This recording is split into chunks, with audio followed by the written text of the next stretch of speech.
What's up, everyone? Welcome to Sunday Night Live, the fourth episode, third episode. I missed last week, unfortunately, because I was on an airplane flying home from Anaheim, from NAMM last week, and I didn't think about that.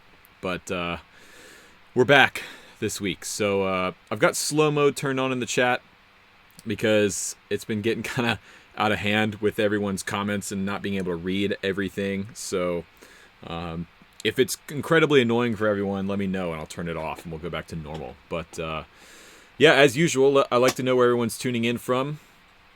So let me know in the chat where you're watching from. A couple of quick announcements. The tour schedule is starting to pick up. So, and by that, I mean we're starting to book tour dates. Starting in February, if you are in Charlotte, North Carolina, or Greenville, South Carolina, on the 14th, we're playing Charlotte with Noah Guthrie in Good Trouble, and on the 15th, we're playing Greenville, also with Noah Guthrie in Good Trouble. And both of those are kind of hometown shows for Noah, because he lives, 15 minutes from Greenville and about an hour from Charlotte. So they're going to be a lot of fun. So if you're in the area, it's going to be awesome. We're playing the same set that we played in the Netherlands back in December, which I think is our best set of music yet. I know there's some people in the chat here that were at our Netherlands shows. So, yeah, that's what else is there to announce? I think that's it for right now. I'll have some more stuff to announce. Oh, the Lark pedal. Unfortunately, I don't have it because I took it down to Rick's studio the other day when we shot the string gauge video for him to check out, and I left it on accident. So my plan was to have the Lark tonight to play, but it's not here. It's at Rick's studio. So I'll have to go down and pick it up this week. And let's see here. Muscle Shoals, Alabama. What's up, man? Greetings from Belgium, Holland, Groningen. Oh, sorry, Groningen. Paul Davids was helping me out with my pronunciation last week. So in Dutch, the G is not a G sound. It's like a H sound. So Groningen, I think. Someone from the Netherlands tell me if that was right. Groningen. So anyway, so tonight I've got a basic setup going, and we're going to talk a little bit about touring rig and traveling rig and what I'm going to be using live this year. As always with the live streams, if you have questions, the easiest way for me to see them is either top chat, so it pops up, highlights, I answer every single top chat question, and if that doesn't work, then you can @ me, @ Rhett Shull, and it highlights the question for me so I can see it here on my laptop. And also, I apologize for the crazy laptop noise. I didn't think about it. It's right here next to the microphone. So if it gets totally out of hand, I'll move it for you guys. But right now, I'm playing my pedal board straight into the Strymon Iridium. And this is just the Iridium by itself right now, actually.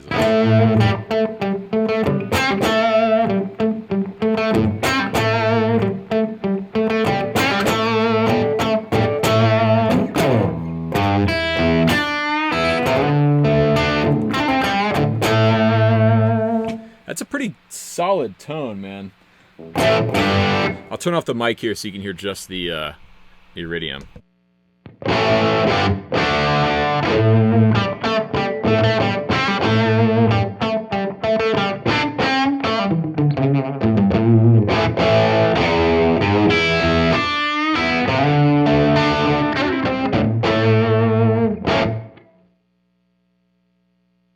Not bad, mate. I mean, it's pretty good. And then I've got the Ariel Posen, the Hudson Ariel Posen preamp pedal in front of it.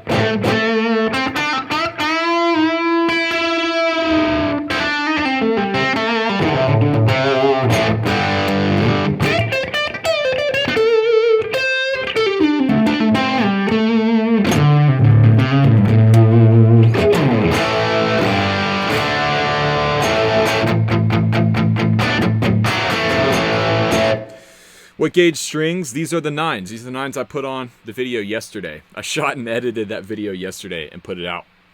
And I'm still really digging them. It makes the it just makes the guitar, especially the Les Paul, just play like grabbing those bends is so much easier now.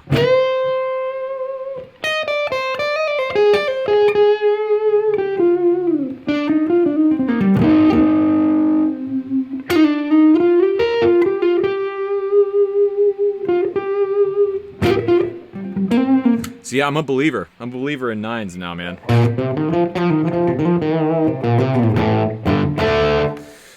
Bert, is there really no noticeable latency when playing through Iridium, Helix, etc. with all DSP going on? Yes, there is zero latency with any of that stuff. Axe Effects, Kemper. I mean, that's one of the first things they really had to figure out, I feel like, if guitar players were going to adopt those units, is they had to figure out the latency, and they did. I mean, right now, again, the only thing is that you're hearing is the Iridium, and it's immediate.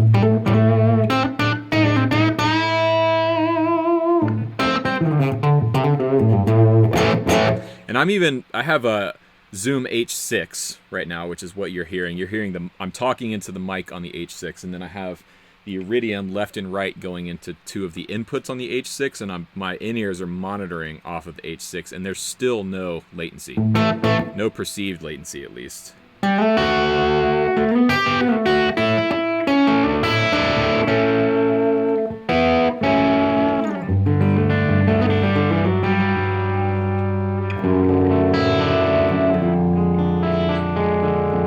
I mean, that's so great. I love this thing. Let's see here. Let's get caught up in the chat. Oh yeah, so I have a sort of announcements. I ordered a new amplifier this week. I got a head and a cabinet. I'm not going to tell you what it is.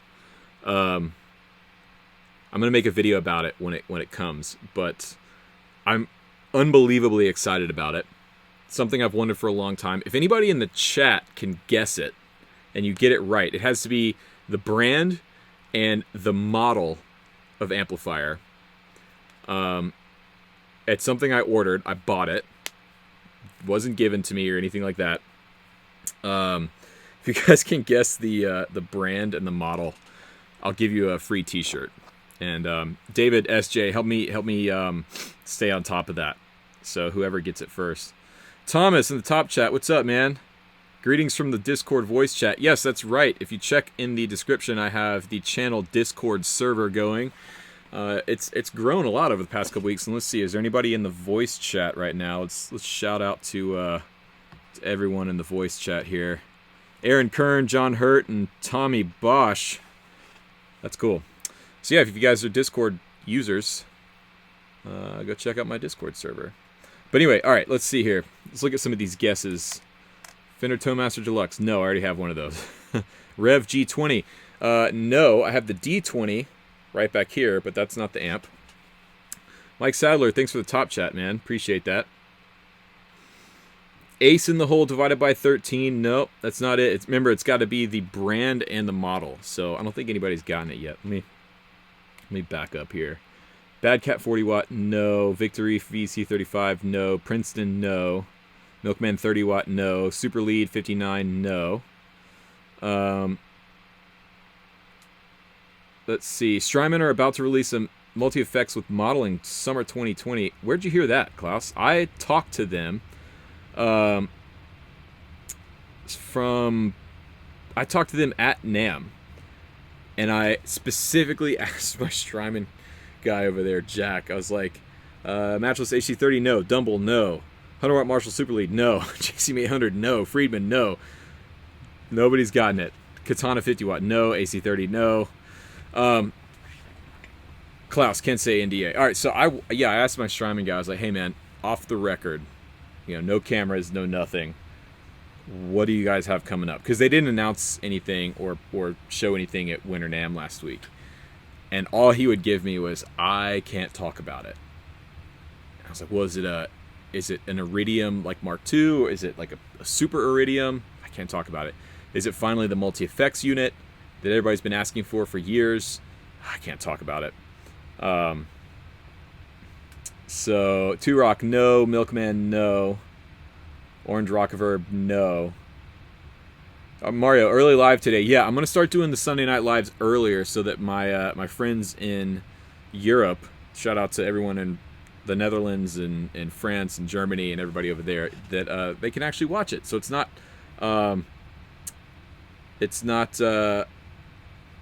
Jack Haywood. Okay, all right. Well, you're close. It's one of those two. It's either the divided by 13 RSA 23 or the 31, but you were the first one to guess it. So Jack Haywood in the chat, send me an email, and I will get you hooked up with a T-shirt of your choice. Yeah, I ordered a divided by 13 RSA 23 from Fred this week. And man, it was cool. Tilly and I got to go over to his shop the day before NAMM. We drove to his shop in Newport Beach, and I spent like 2 hours over there with him. And we just talked amps and music and, well, really that was it. Music and amps for 2 hours straight. And it was awesome. Fred is an incredible guy, super nice. And the thing I love about his stuff is it's still pretty much just him. It's just him there doing the amps, and you know, you go to his shop and it's a small shop, but he's cranking out amps. Like when Tilly and I walked in, he was literally on his hands and knees installing a speaker into a combo, a triple C, what is it, CCC 913 or something like that, for Christopher Cross.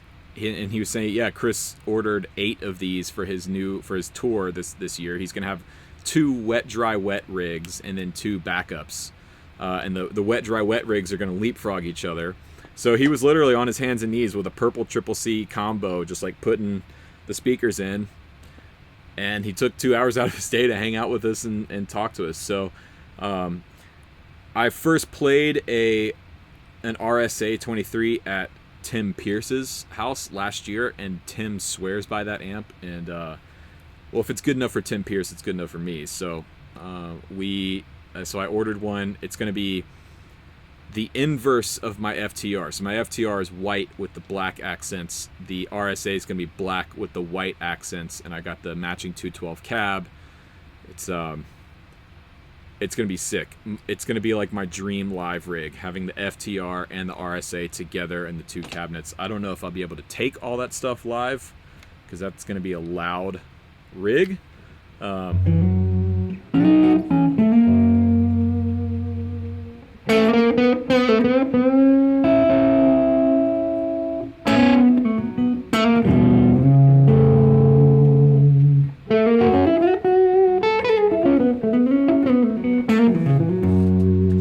Let's see.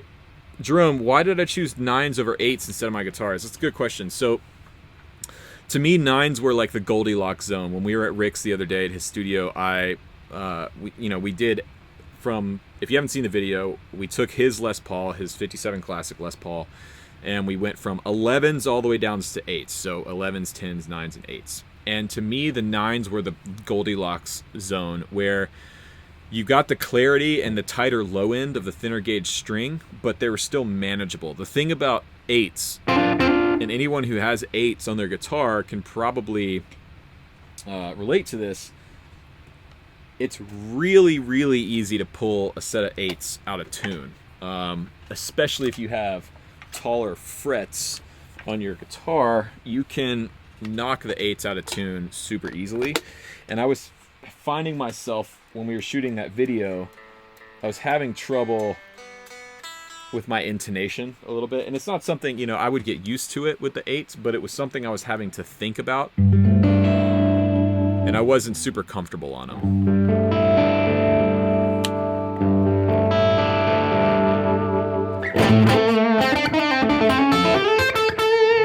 So I'm going to put the, this is the Timmy, Paul Cochran Timmy.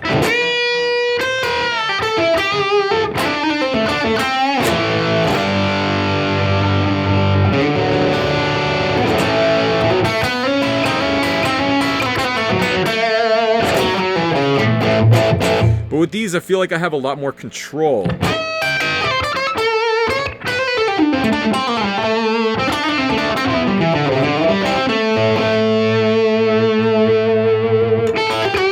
Especially for those like half-step bends.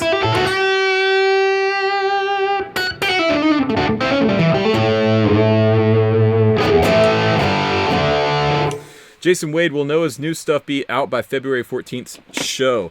I don't know if it'll be out by then, but we are playing some songs in the set that nobody has heard unless you came to one of the Netherlands shows. We have a couple of brand new songs that have not been on video. They've not been on my YouTube channel. They haven't even been recorded yet. And in fact, week after next, we're going up to the studio in South Carolina to record the new stuff. But it probably won't be out by the time we play those shows. So that's an excuse to come hang out in Charlotte or Greenville. Which amp style am I using on the Iridium? Zach, this is the Punch. So this is like the Plexi kind of sound. Trying to think of a riff I can play without getting demonetized. Oh, to hell with it. Just like a...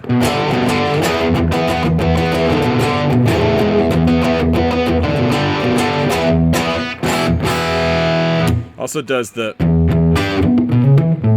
This is just the Iridium.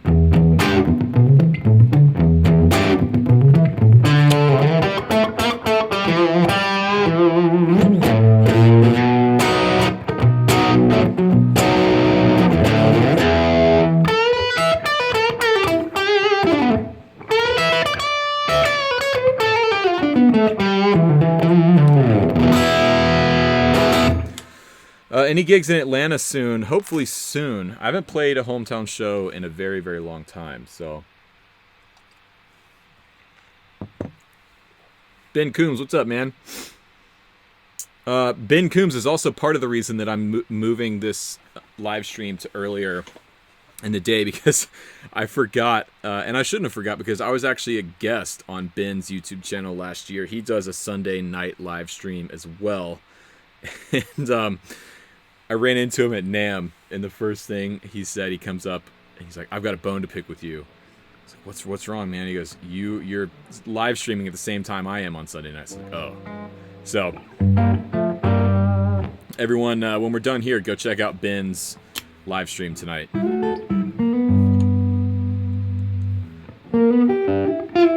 Thomas, what am I drinking? This is just some Bullet Rye. I didn't really have time to put a cocktail together, so this is my old standby whiskey here. You can find it everywhere. It's good. It's good to drink straight. It's good to mix. Am I playing CMA Fest this June? Probably. I'll probably be playing CMA Fest with Noah. All right, so now I'm switching to the AC30.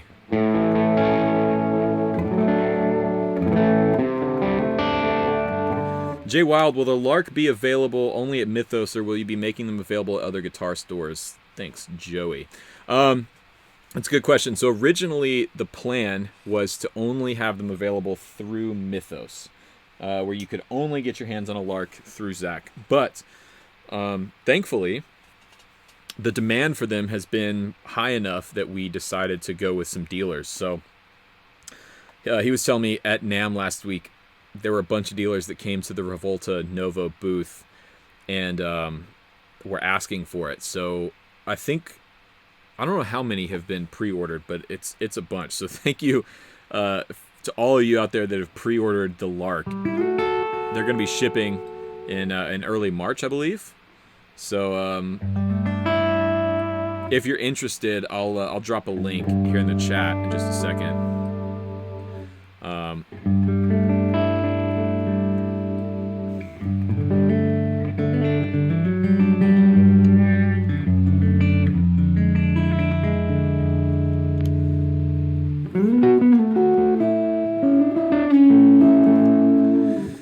LGL Studios, looking for a set of good P90s. I really like my tones. Any suggestions? So these are Amalfitano P90s, and these are incredible. I'm not sure if Amalfitano is making pickups at this point. I've heard yes and I've heard no, but these things are mind-blowing. Really, really good. Oh, my wife is making an appearance. Yes? Huh? You can't take one of my lights. I'll come back. Tilly's trying to come in here and take one of my lights. She's shooting photos right now. She's doing some portrait stuff. She's trying to come in and take one of my lights for me in the middle of a live stream. David McBlain, what's my worst experience at NAMM? Honestly, NAMM is a lot of fun. It's one of the most fun events of the year. Tilly and I were talking about that last week on our way home.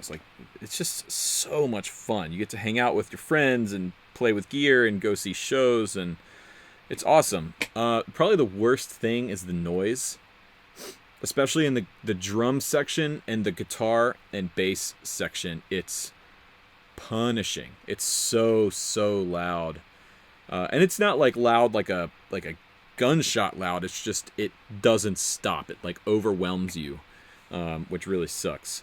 So Victor, thanks for the top chat, man. You can only have 3 guitars. Already a Les Paul and a Tele. Love playing the Tele live, but the Les Paul is a backup. But the Les Paul as a backup change so much the sound. Is it a bad idea to get another Tele? Yes, it is a bad. If you can only have 3 guitars, you don't want to get 2 of the same guitar. That doesn't make any sense. Guitars are like,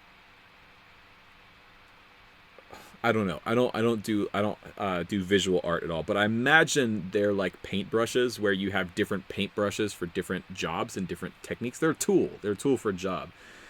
So I would recommend you have the Tele, you have the Les Paul. I would tell you to go either Strat or a Jazzmaster style guitar. Something with either like a Strat setup or a P90 setup. I would not go with another Tele. You've got that covered. I would go with a P90 guitar probably. If it were me, I'd get a P90 guitar.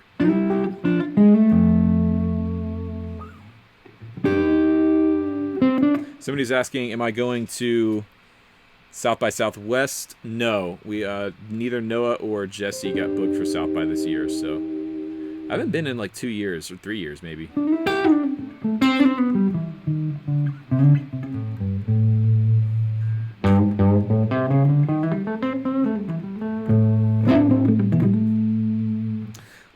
Oizen, favorite Miles Davis album is definitely Kinda Blue. That was like the first jazz record I ever actually listened to, and it turned me on to jazz. So yeah, definitely Kinda Blue.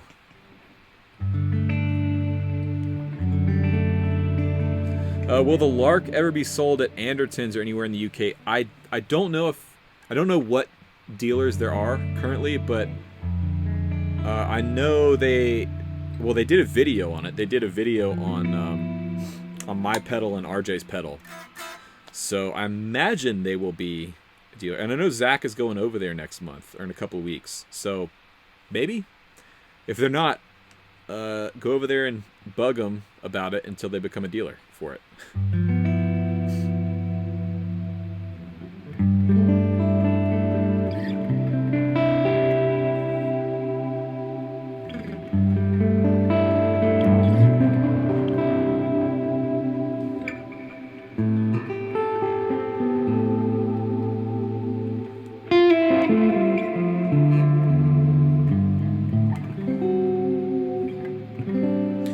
Jackson, what's my favorite chord? Man. Right now I'm really liking this, like that G, or that sus2 voicing, like what I was just playing. It's really nice. And this shape is cool because you can do a lot with it. For instance, like a G.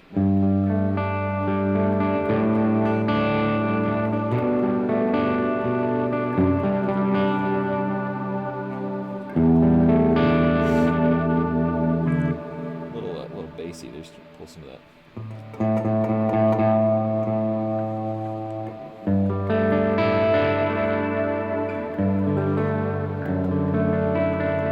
Uh-oh, is RJ in the chat? Let's see here. RJ Ronquillo, am I getting a Solus? Are you getting a Solus? I'll get one if you get one, for sure. I think I am getting a Solus. Rick, I should have walked out to the C sharp.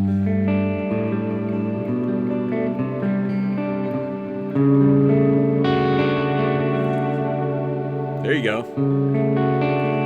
Or this, like the C Lydian voicing I really like.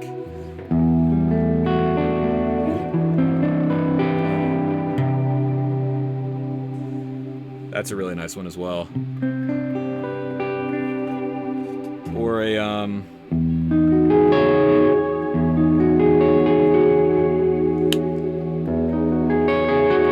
don't know what you would call that chord. Rick, what is this? What chord is that? Or get Dylan. Call Dylan down.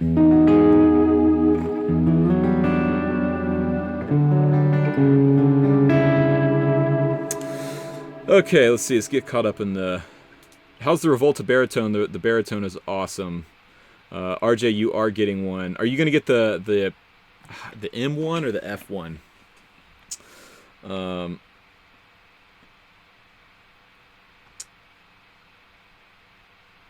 Ooh, James, that's a good question. What do you do when you don't have any ideas for videos or don't feel motivated to make a new video?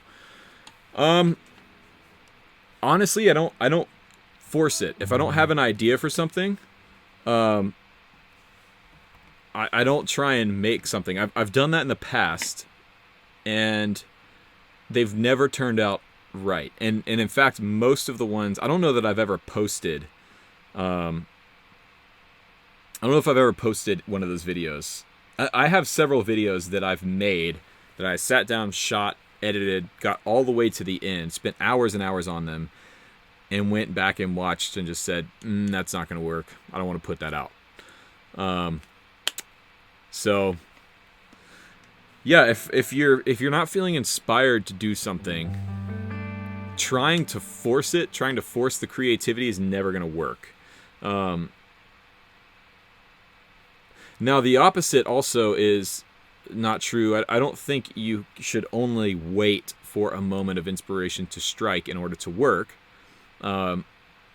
So, in that case, what I usually do is if I don't have like a solid idea, I'll just start on something. I'll start writing a song, like a track, or start practicing, or start messing around with some tones and some gear and stuff, and see if something comes out, some kind of idea comes out. And oftentimes that works. So you can kind of put yourself in positions to sort of foster that creative outlet, that creative energy, but it doesn't always work.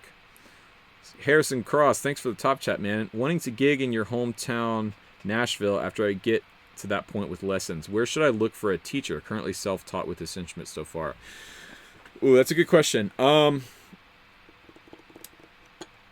You could do a couple of different things. You could go online to people. Okay, I'll recommend a guy. A friend of mine named Daniel Serif. Daniel is an incredible guitar player and a great guitar teacher, and he does online lessons, and he's got some video courses out as well. I don't know the name of his website, but just check out Daniel Serif, Serrif, I think it is. Sorry if Daniel's in here. Sorry for possibly butchering your last name. Other than that, I would, if you know any good guitar players in Nashville, then I would ask for some recommendations. Who do you recommend for a teacher? If you want an in-person thing, and also it depends on what style of player you are and what you're trying to do, right? Like, so yeah, I mean, it just ask around, do some research, find someone who's good, who's a qualified teacher, who has experience, not just some dude that, oh yeah, I can teach you guitar, dude. It's fine. It's like $25 a day or whatever, Find like a real deal qualified teacher, someone that's going to take it seriously, keep you on a track that has an idea of a curriculum to help you move through, or a trajectory to help you move through, and someone that's going to hold you accountable for practicing, especially if you want to start getting out and gigging. Finding someone that has gigging experience is really important, I've found. Santiago, thanks for top chat, man. Recently learned in a video that you love science. What science channels do you follow, or is it just particular to music? Yes, I do love science. Some of my favorite YouTube channels are science-based. So, Smarter Every Day. I've been watching Destin on Smarter Every Day for oh my God, 8 years, 7 years, well, basically since he started. Also Veritasium. I love Veritasium. Vsauce is amazing. Vsauce 1, 2, and 3 is amazing. There's also a great channel called Everyday Astronaut. I forget the guy's name that does it, but incredible channel. And he kind of keeps up with the current events of sort of the space exploration space, which doesn't make sense, but so anytime there's like a SpaceX launch, he covers it. It's almost like a news channel, and he's explaining, you know, whenever somebody like Blue Horizon or somebody sends out a press release, he's really good about breaking it down for people to understand. You know, his channel is awesome. He also has some great videos on covering launches. Like he'll go down to Cape Canaveral or out. I don't know where does SpaceX launch out in California? Is it Vandenberg Air Force Base, something out there? But he'll actually cover the launches and get great video.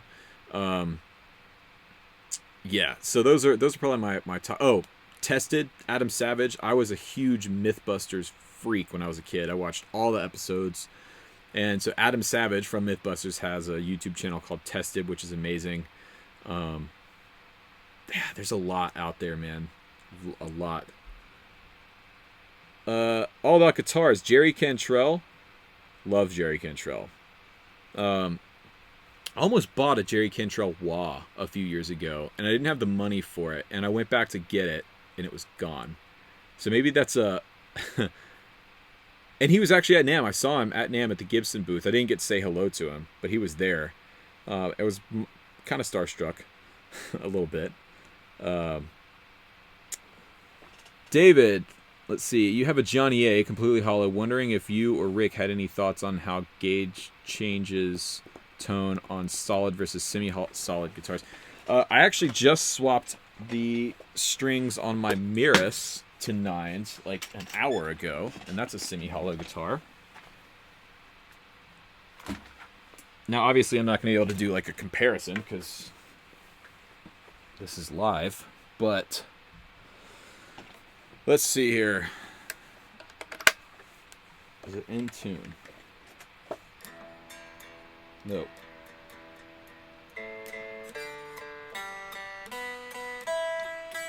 Right off the bat, I will say it sounds louder, just acoustically, than it did before.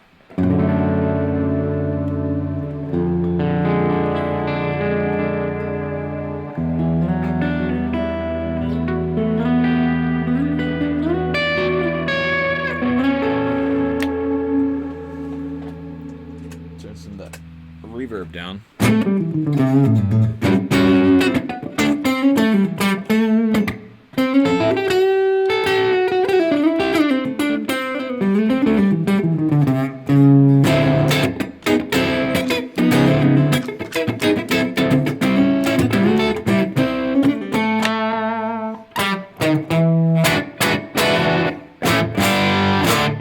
I mean, it's a lot more punchy, especially, so this is the Mythos Mjolnir into the Iridium. I'll turn the mic off here so you can...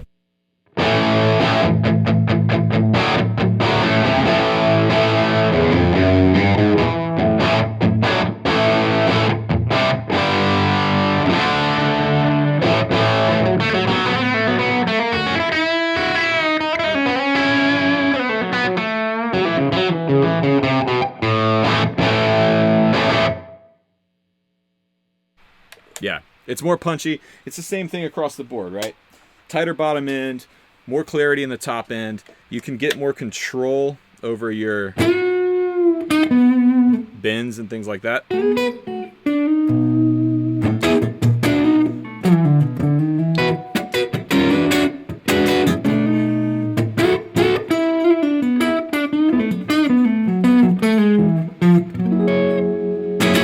Yeah. All right, so I missed somebody here. Joshua, what's more difficult, string theory or music theory? String theory, I think. String theory is a thing that the first time I ever heard it explained to me, I thought they were making it up. I can't even describe it here on the channel. For those of you that don't know what string theory is, I don't know what it is either. So I'm going to say string theory is more difficult. Mads Even Vold, why did you go for a Novo guitar and not a Fender Jazzmaster? That's a good question. It wasn't on purpose. I didn't go to the shop specifically saying, like, I'm going to buy a Novo guitar. In fact, the day I found this guitar, I had never even heard of Novo before. I didn't know Dennis Fano was doing a different company. Ben at Righteous just pulled this off the wall and put it in my hands, and it was one of those things that I instantly fell in love with it, obsessed over it for weeks until I was able to buy it.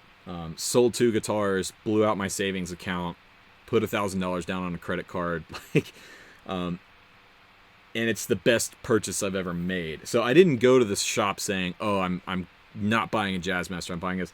In fact, the day I went to the store, I was looking at a 64 ES330, which turned out to be not a great. That one in particular wasn't great. And so when Ben found I was looking for a P90 guitar, he's like, "This is the best P90 guitar in the shop," and he was right.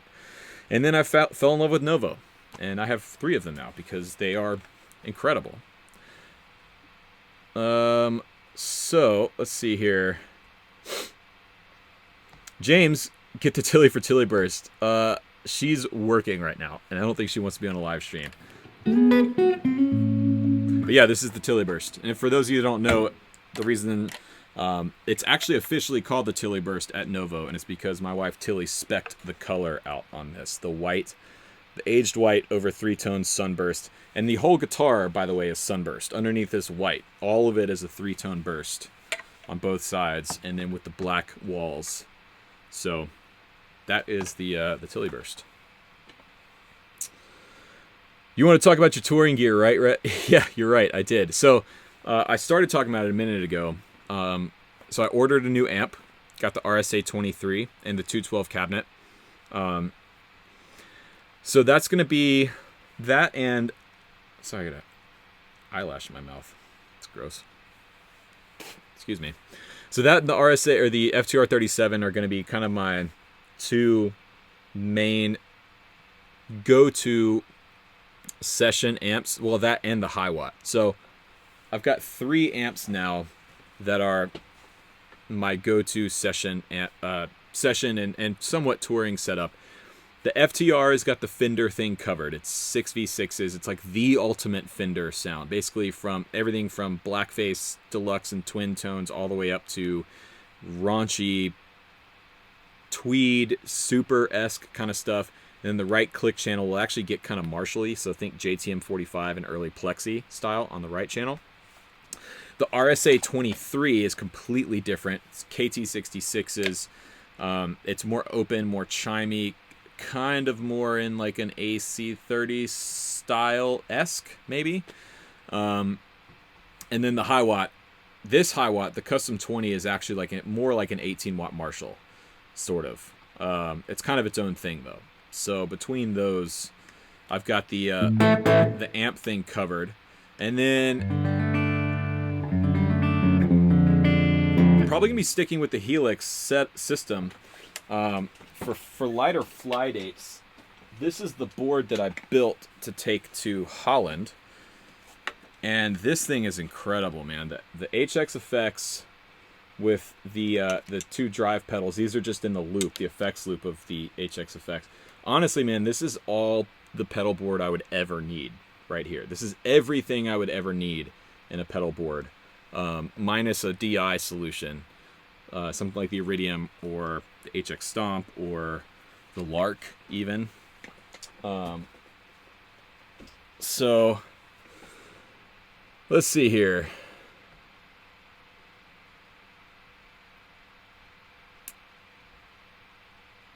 Get caught up in the chat.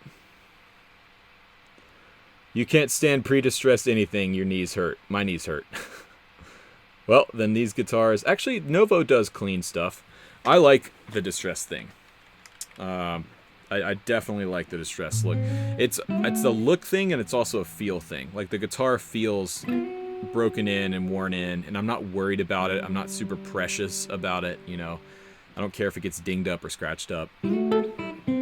I actually don't care if any of my guitars get dinged or scratched. I'm not super precious. Like this Les Paul has already got some love on it. It's got some dings and some scratches and whatever, man. They're supposed to be played. Oh,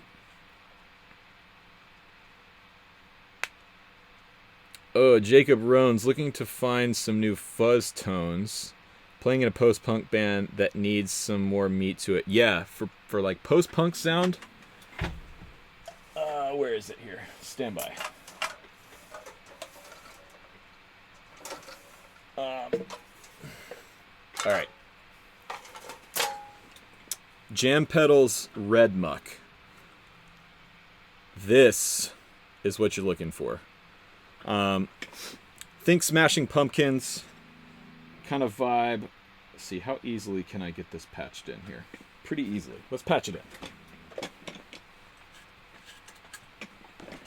In fact, I'm just going to go... Let me think here. How am I going to do this? Yeah. Stand by, everyone. Wait. I don't want to blow out your ears, so here we go. So I'm going to put the Red Muck fuzz directly into the iridium, right into the front.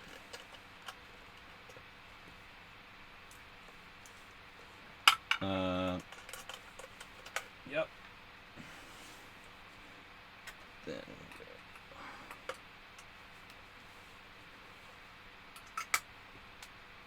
oh, gotta power the iridium again.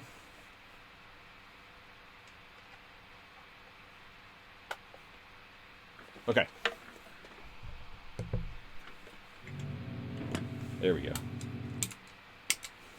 All right, so here's the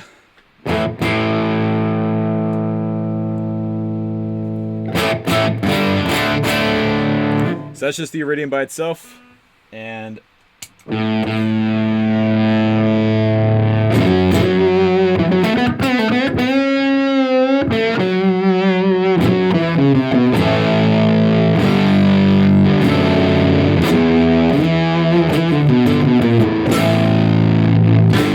so super fat, super thick. This is the other side. So it's got two sides to it, but the green side has to be on.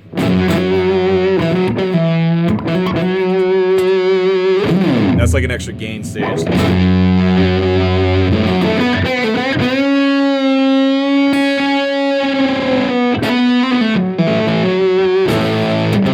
gonna turn off the mic here.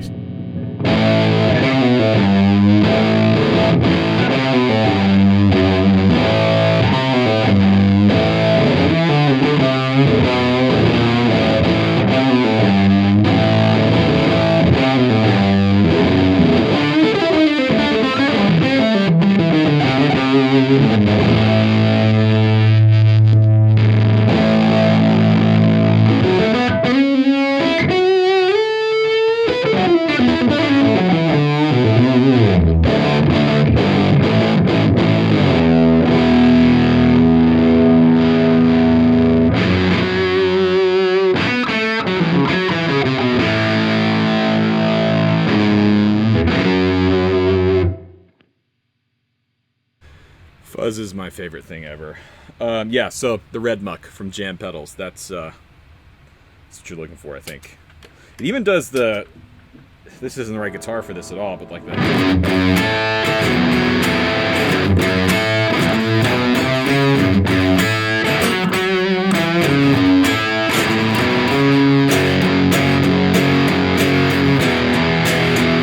This stream is definitely going to get demonetized. Or it might even get blocked once I'm done. But whatever, man. Am I a big fan of the Beatronics Royal Jelly Overdrive Fuzz? I am. I'm a huge fan of the Beatronics stuff. In fact, maybe we should put this on as well. We'll turn this into a live pedal demo. The Fat Bee, this is their new pedal from NAMM. Little distortion pedal. Look how small it is. Look how cute that thing is, huh? That's awesome. I'm a massive fan of the Beatronics guy. They're so nice, and the stuff they build is incredible, man. The Royal Jelly is one of my favorite pedals of all time. In fact, I recommended it to a friend of mine in Nashville today. He's going on tour with, I mean, I don't want to blow him up, but he's going on a really cool tour, and he was asking me for like a 2-in-1 overdrive, you know, kind of thing, and I told him about the Royal Jelly. It's fantastic. All about guitars. Which position is best for fuzz pedal? It depends. So it's the clean tone here. We'll kick the red muck back on. So you can get different things, different feels with a fuzz pedal depending on where you're at on the pickup. And this is a good guitar to demonstrate with because it's got 3 pickups. So I'll start on the bridge. So this is just kind of like a straight ahead, you know, normal fuzz tone.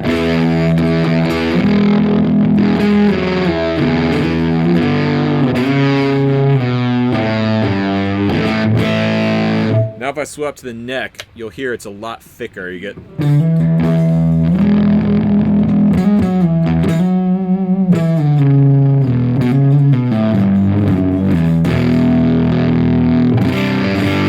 That's middle position. The bigger thing with...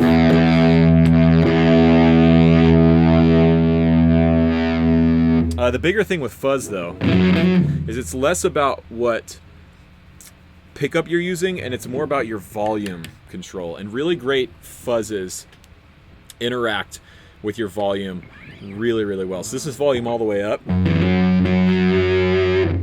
I'm going to back it down to, let's say, like 7.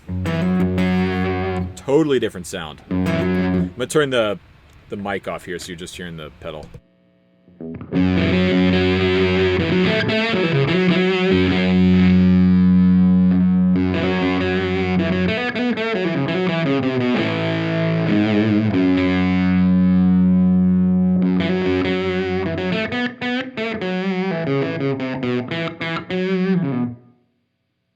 So it totally changes the character of the fuzz, and especially if I kick on this other gain stage here on the red muck, you'll hear it even more apparently.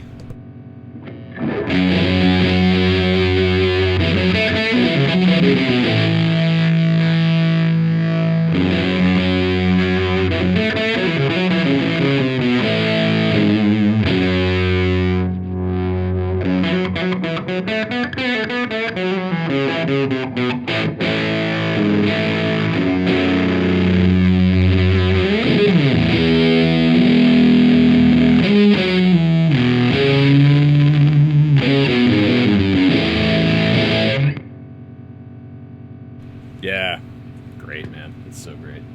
I love it. Okay.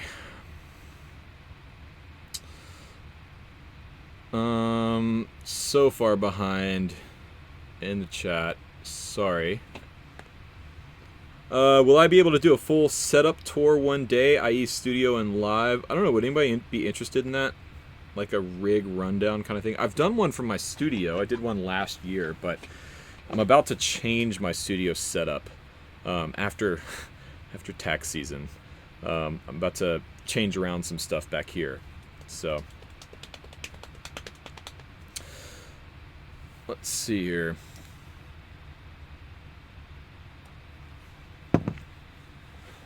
All right, maybe I'll do a rig rundown video on the Charlotte date. Because those are headliner shows with Noah, I'm going to be bringing a full rig. I'm not going to do like a modeler setup or anything. I'm going to bring my, you know, bring the stuff, you know.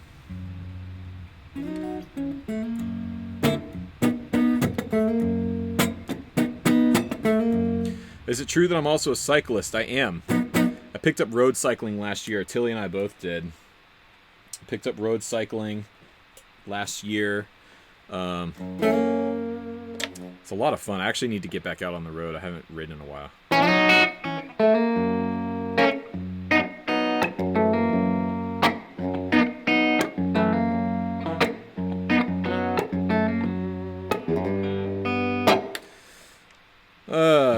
Have I ever heard about bunting guitars? They build really cool stuff. I've not heard about bunting.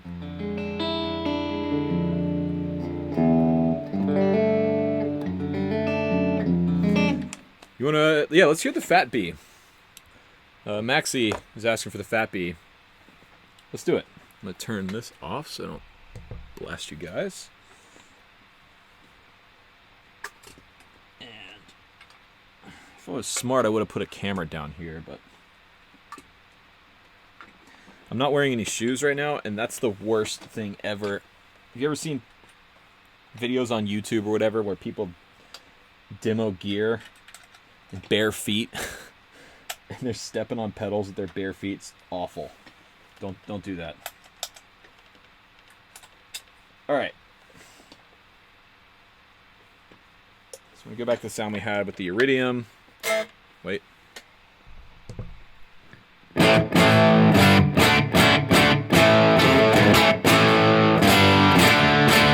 I'm going to turn off the mic. Here we go.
That sounds awesome.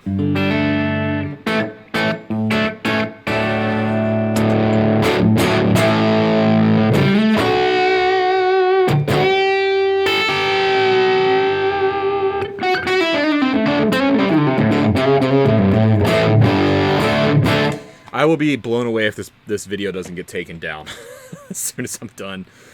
I probably already have a copyright strike waiting for me in my email. I hope not. That would suck.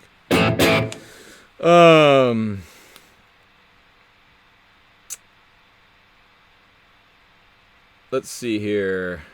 Oh, this is cool. Building your pedal board and looking for a reverb, not very expensive.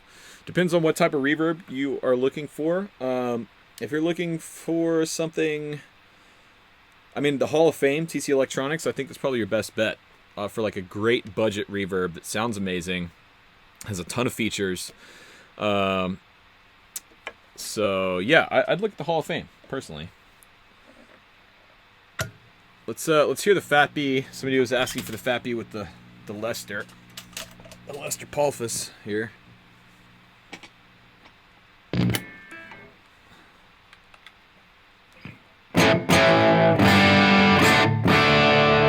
that tuning's wrong. Strong and wrong.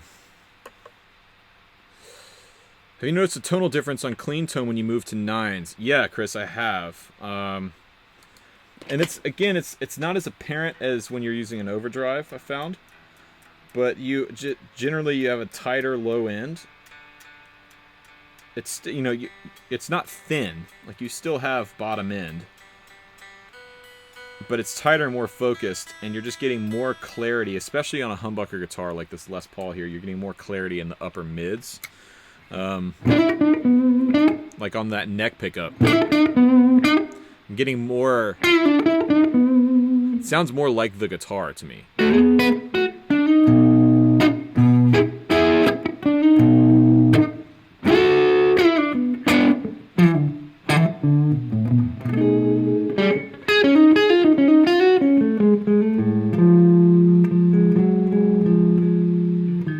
All right, so here's the Fat B.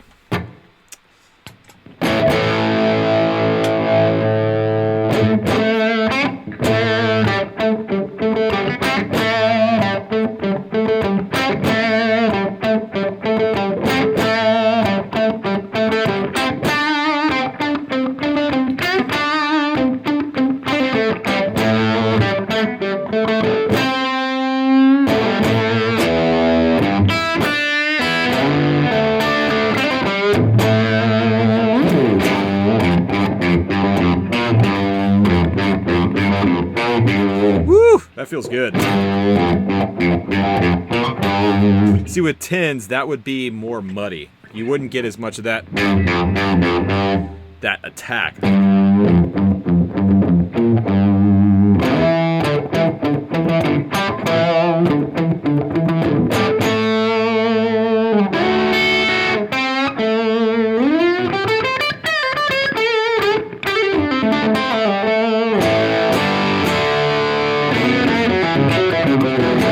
How good is that overdrive, man? So I'm going to bring the actual overdrive up and the volume down. So this is the gain on the pedal.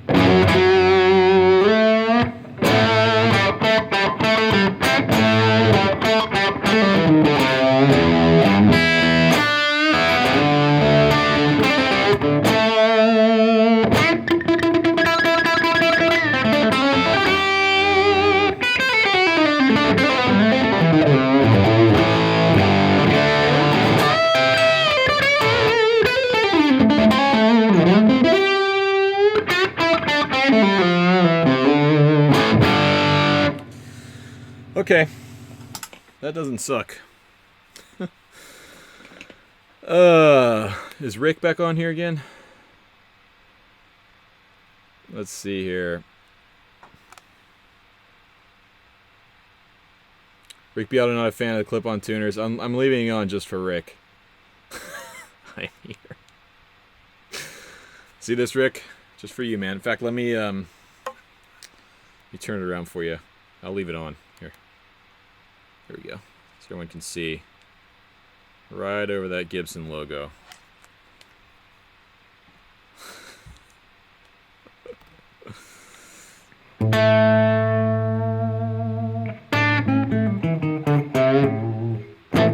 Also leave the capo on too. Should I put a capo on this? Here we go.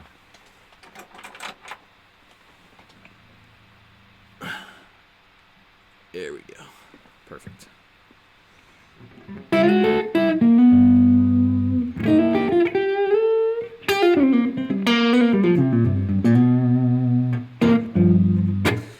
Oh man. Okay, so let's see here. I'm surprised nobody's asked about maybe they have and I haven't seen it because I haven't really been paying great attention to the chat. But the Neural DSP, so I played it at NAMM. Now it has neck dive issues. Yeah, David.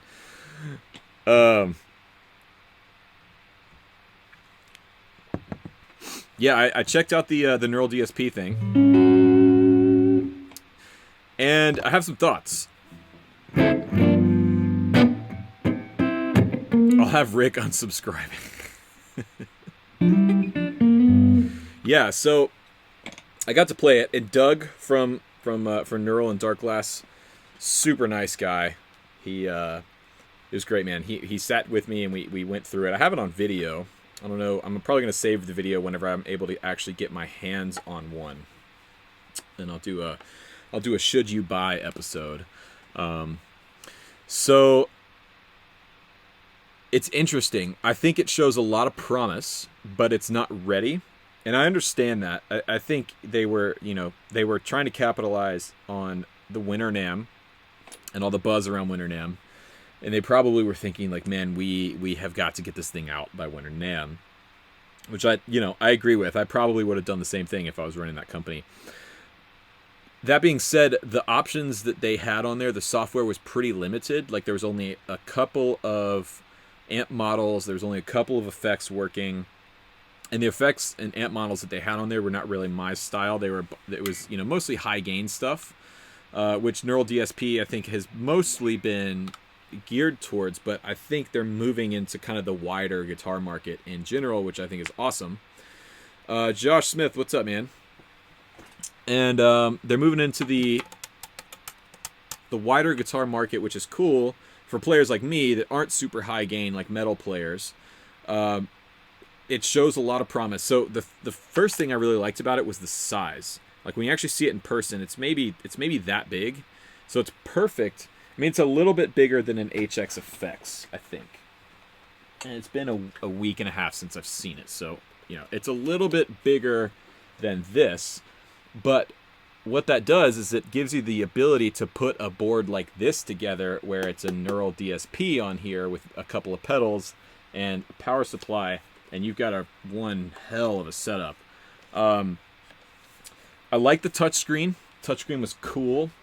Doug did tell me that they're going to do some hardware tweaks, because both of the models that they had were prototypes, and he was saying they're going to do a couple of hardware things that'll be different on the production models. I think something with the touchscreen was going to change, which I think is good, because I noticed, even in just like messing with it, the touchscreen wasn't super responsive. It was like you'd hit it and you'd have to hit something 3 or 4 times. Now, that's probably partially to do with the fact that there was like hundreds of people messing around with this thing at NAMM and, putting their hands all over it. So that, but that's something to work out. They're not going to ship until, I think, September. So they've got time to work this stuff out. I'm excited to see what they can do in terms of lower gain and more classic amp models. I think, the neural DSP stuff sounds really good. Like the plugins sound really good. But, yeah.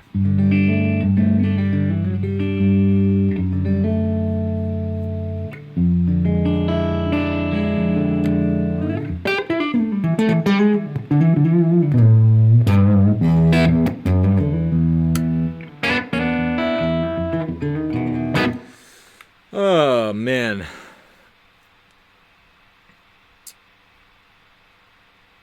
Let's see here.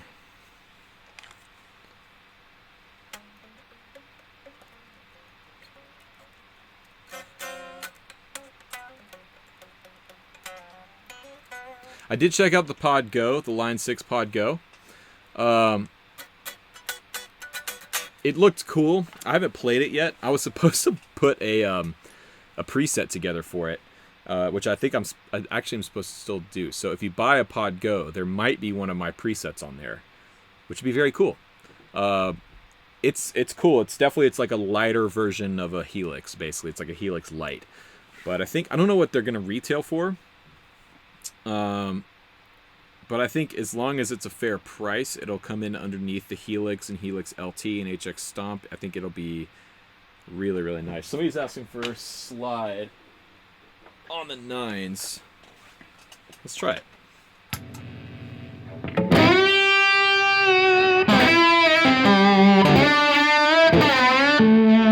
You definitely have to have a lighter touch.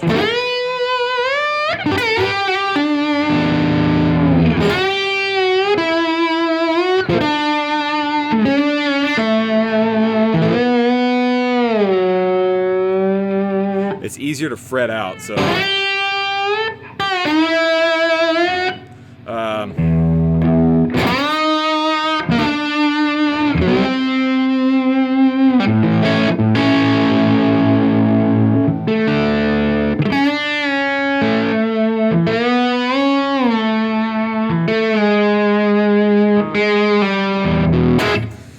yeah, it's not set up in Open E, which is out of my comfort zone a little bit.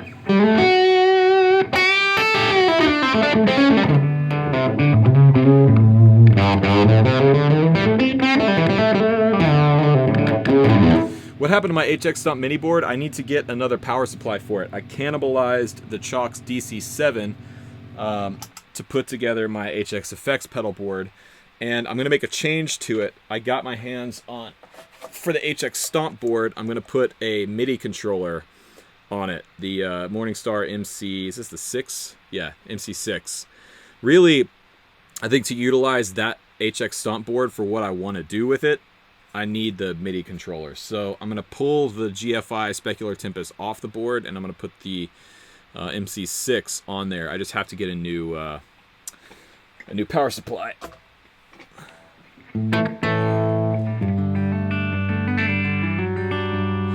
Yeah, new tours coming up. Oh yeah, rest in peace, Kobe Bryant, everyone. That sucks. I'm, not a sports fan at all, but that was really, really sad, man.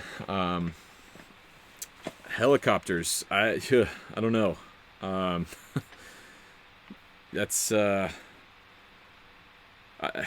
anyways, yeah, rest in peace, Kobe, and you know that guy had a lot of positive impact on a lot of people, even outside of the sports world, you know. So sad day, man.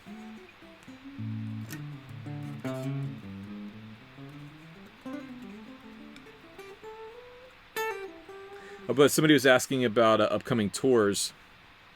Yeah, I've got some dates coming up with Noah Guthrie in Good Trouble in February 14th in Charlotte, North Carolina, and February 15th in Greenville, South Carolina. And then the festival season is starting to fill up with Noah as well. And then whenever Jessie gets home from her honeymoon, she's still in Paris with Jim. I'm pretty sure we're going to start filling the schedule up with her as well, which would be cool.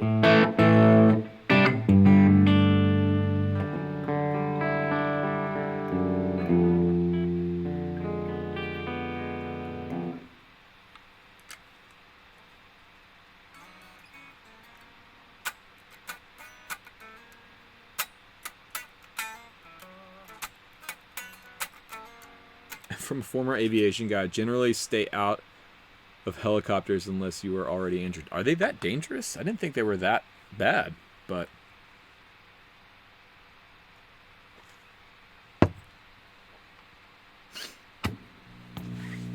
oh no.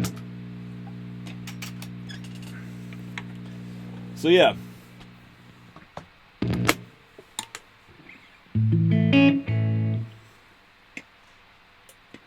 Switching over to the AC30 sound.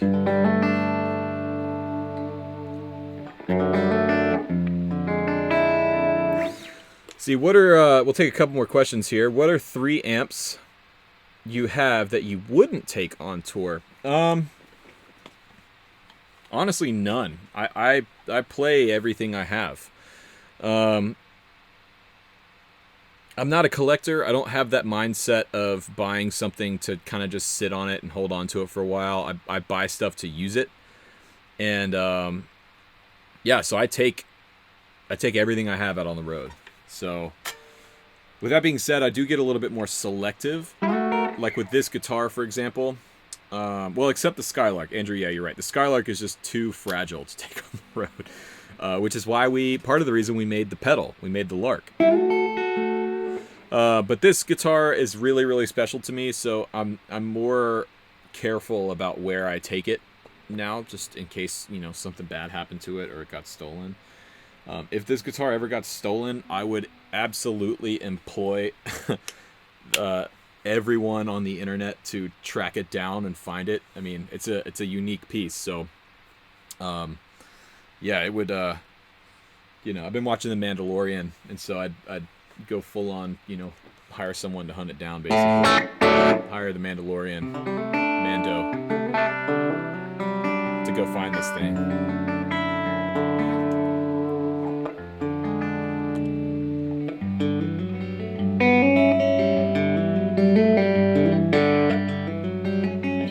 See, why don't I play wireless? Because I don't need to play wireless. Here's the thing about wireless setups that always get to me. Unless you're playing an arena on a huge stage, or let's not even say arena, unless you're playing a giant club or a big theater where there's a big stage and you're the type of player that you run around on stage back and forth, and you're, you know, going back and forth to the singer and all over the place, yeah, I can understand having a wireless at that point. In my mind, if you're not doing that, you don't need a wireless rig. And it, especially like dudes that play in church, like you don't need a wire. I used to play this one church gig, which I don't play anymore, thankfully. But I was at this church for a while, and the other guitar player, it was a friend of mine, but he always had a wireless setup on his board, and I never understood it because, you know, literally we were just standing in the same spot on stage for the entire set, like not moving around at all. It wasn't switching guitars, wasn't doing anything, just, you know, didn't have the cable going from his guitar straight to his board. And I just never understood that. So I don't go wireless because I don't need to, first of all. Second of all, it's added complexity. right? It's something you got to power, which means it's something that could possibly fail, could lose power.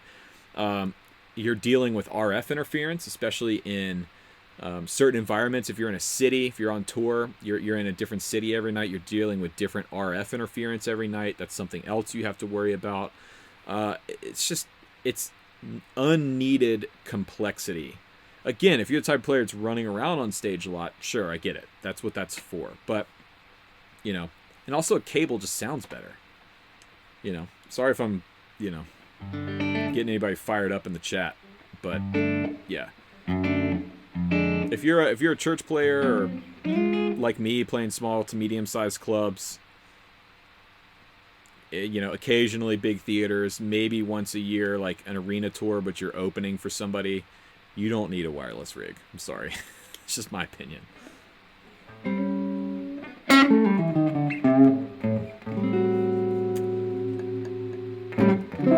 Jack plate's still broken on the Novo. Yeah, it still is. I'm getting this fixed next week. We're going up to Nashville, and Dennis is they're gonna put a new jack plate on for me. Although, you know, it kind of fits the aesthetic, I guess. It's heavy relic, so it doesn't look too out of place, but I'm gonna get it fixed.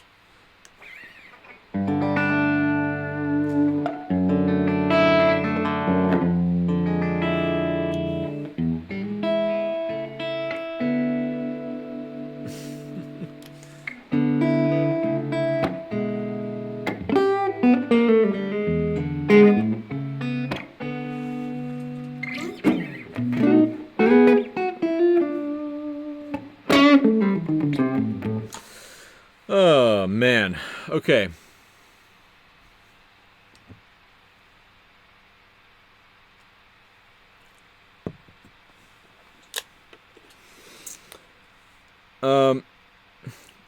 Did you play for Megachurch? I did for a while, and I no longer do. So, let's see. Which setting on the Iridium do I like most? Definitely the punch. The Marshall setting. So this is...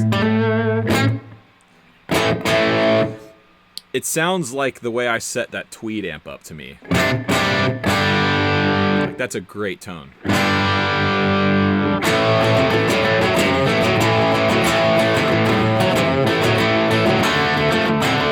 I'm definitely getting demonetized in this video.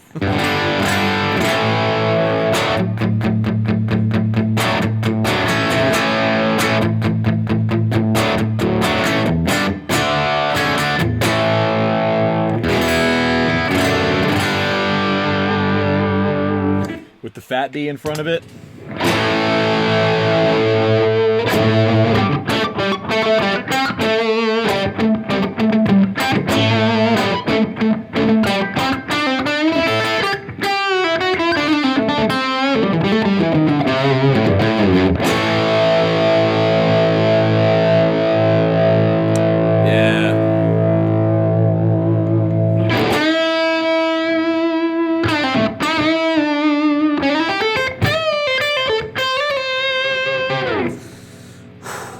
Some good tone, man.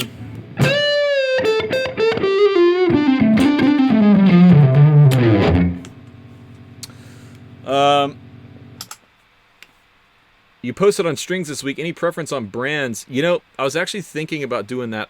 This is a video I thought about doing early last year, and I never did.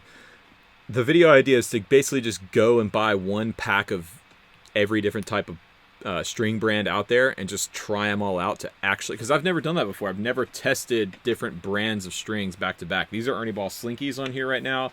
I'm a big D'Addario fan, the NYXLs. I use those all the time. I used Elixirs for a long time. Before Elixirs, I was an Ernie Ball guy. So, you know, maybe it's a good follow-up to the string gauge video. It's a string brand video.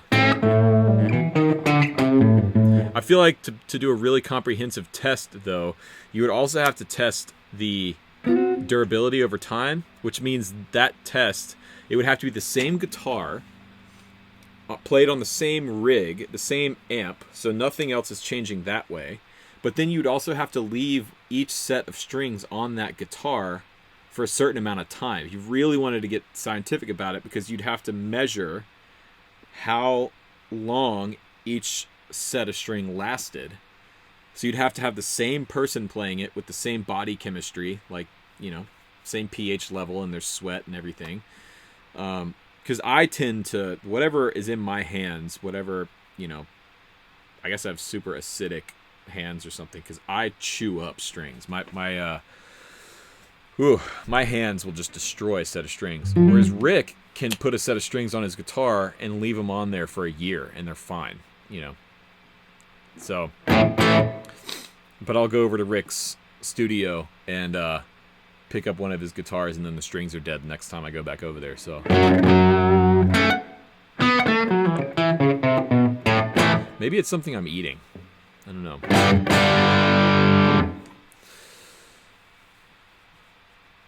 Okay. Am I going to build another parts caster? Probably not.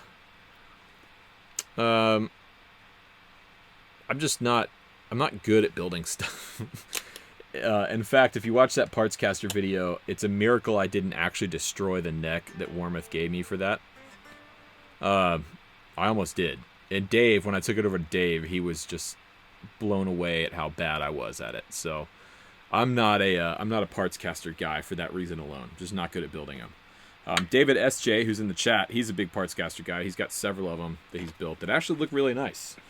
And you know, nothing against them. I'm not good at it.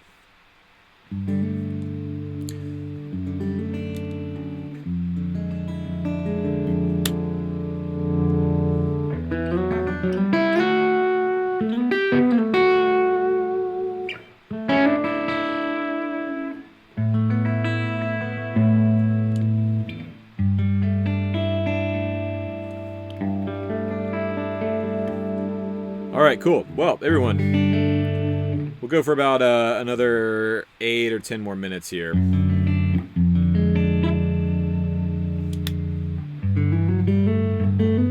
Did I have to make any bridge adjustments after changing gauges? No, I haven't made any.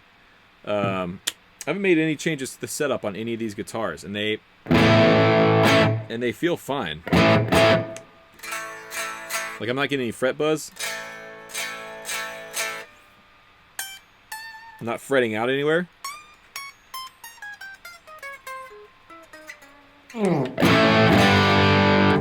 Same thing on the Les Paul, it was fine. The Miras felt a little weird at first. Let's see, these have been on here for a few hours now.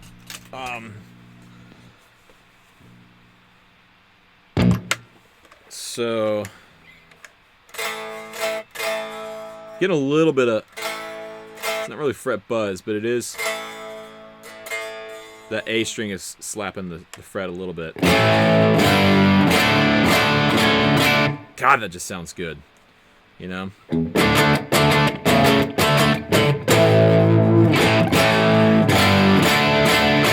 Whew. Let's see here. I'm forgetting where my switches are.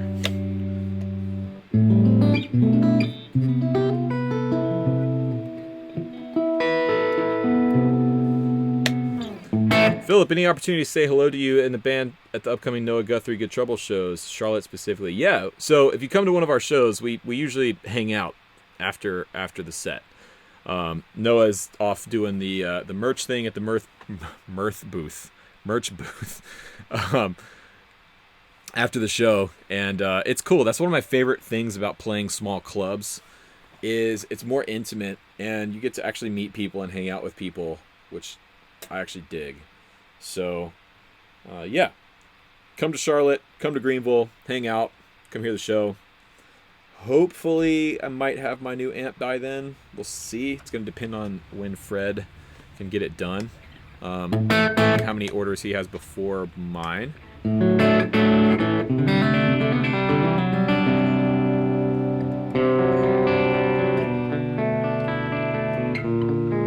you do blues with active pickups? I don't see why not. There's no rule that says you can't do blues. I just never been a big active pickup guy. I don't like high output pickups.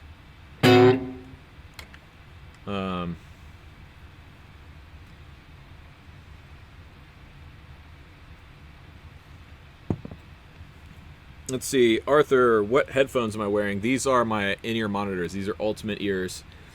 the UE Live set. They're custom molds. I got done last summer.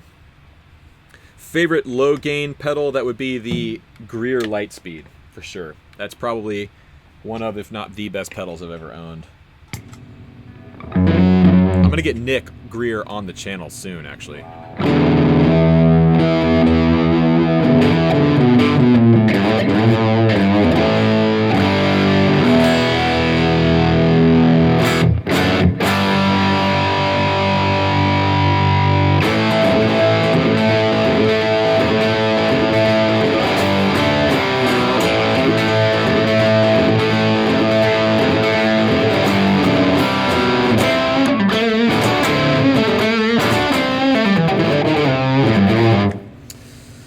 Oh man. Okay. Couple more minutes here. Mads Even Volt, thanks for Top Chat, man. Why did I stop doing church gigs? I started going on tour. That's when I got hired on with the Muddy Magnolias about 3.5 years ago. And I was just on the road constantly. I was gone every weekend. And it just didn't make sense to continue to try and make money in the church gig game here in Atlanta. Because it's very cyclical. And so these churches will find players that they like that are able and willing to be there every Sunday, and I just wasn't there. So, yeah, that's why. When's the podcast come back? That's it. I forgot to plug that at the beginning of the episode. The Backstage Journal podcast is coming back this week. I'm really excited about it, actually. Season 2 starts this week. So there's a link in the description box down below. If you haven't subscribed to the podcast, you can get it on Spotify, Apple Music, Stitcher. It's also on my website. You can stream it directly from my website. New episodes are going up every Wednesday morning at 6 a.m. Eastern Time. I've made some changes, and I'm going to be posting every single week consistently. I've hired an editor to be able to take that over for me. And I've got some really, really, really cool guests lined up. My first guest this week I'm really excited about. Is a guy named Rod Castro, friend of mine. We actually met through Novo. He's a Novo player as well. But Rod does session work and tours with Beyonce and TLC and BB Rexa. He's like big in that like pop game. And so we had a really good discussion the other day about guitar and pop music and what it's like making a living as a guitarist. And you know, basically he dropped some knowledge on how to make a living as a musician and a guitarist, because he's been doing it for a while in LA, and he's landed some amazing gigs, and he's an incredibly nice guy. So yeah, he'll be my first guest this week, this Wednesday. So if you're not already subscribed to the podcast, go do that. Link is down below. Let's see here.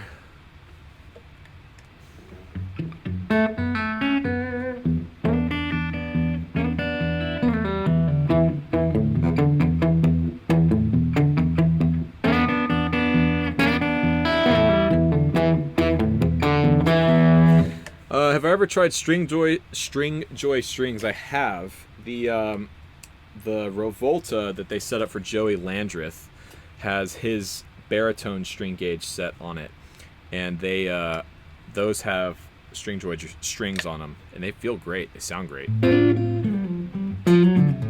Do I live stream the podcast? So one thing we're starting to do over on the Discord server, so shout out to everyone in the Discord. Let's see who's still on there now.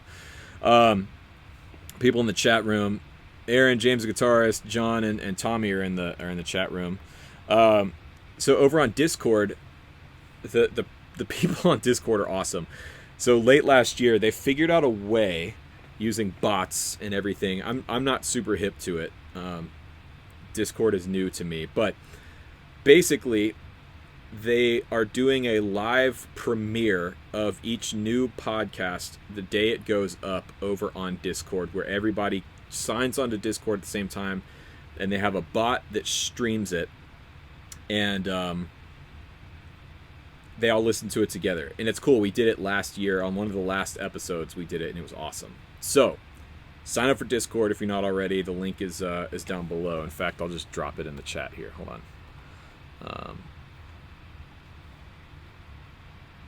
So here's the Discord server.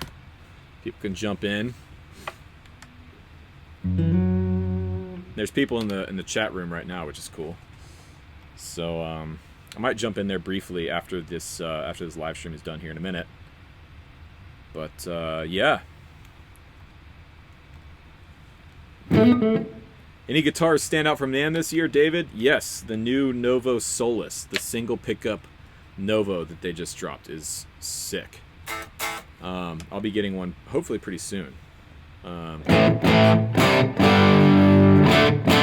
Well, Josh Smith is here. Yeah, okay, so I have to shout out to Josh Smith. So during NAMM, Tilly and I went to the Two Rock party, and it was Joey Landreth, Josh Smith, Matt Schofield, Greg Koch played, and dude, I walked out of that room humbled after watching those guys play.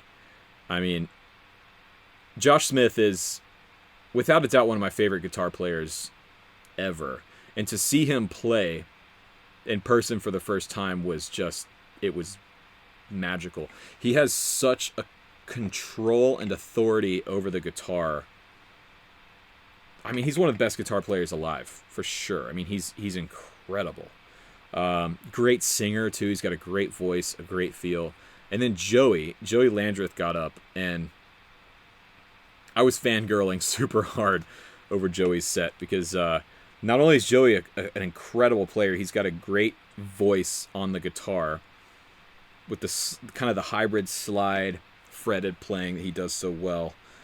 But he's also got songs, man. Joey's got incredible songs, and his voice, like his physical voice, is amazing. If you haven't listened to any of Joey's music or the Brothers Landreth, any of those records, you should absolutely go do that. Because, I mean, damn. And then Greg Koch and Josh Smith got up and played together, and it was one of the baddest things I've ever seen, man. I love Greg Koch. I've been watching his videos on Wildwood for years. And those guys were doing things on guitar that I've never heard before. It was so out there. It was so good. So yeah. Shout out to Josh Smith. If he's here, you're great. I love your playing. Awesome. Okay, everyone. It's been real. Been a good chat this Sunday. I will see you here, same time, same place, next Sunday. And yeah, thanks for watching. Chivalry, thanks. We'll do one more top chat here. P90 or Telly Solus?